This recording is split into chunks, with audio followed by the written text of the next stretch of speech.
Assalamualaikum, selamat pagi.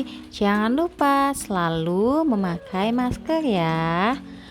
Materi pagi kita hari ini adalah penyakit batuk.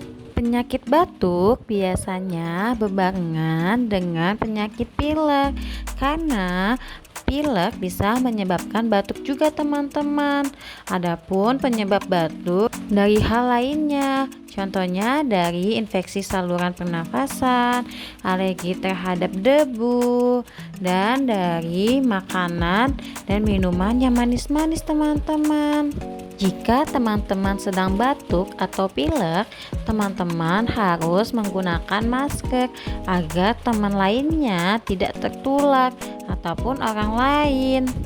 Agar teman-teman terhindar dari batuk, adapun cara pencegahannya dengan banyak mengonsumsi makanan sehat, banyak olahraga, menghindari lingkungan yang banyak debu, dan jangan terlalu sering makan dan minum yang manis-manis ya. Oke deh, terima kasih teman-teman. Wassalamualaikum.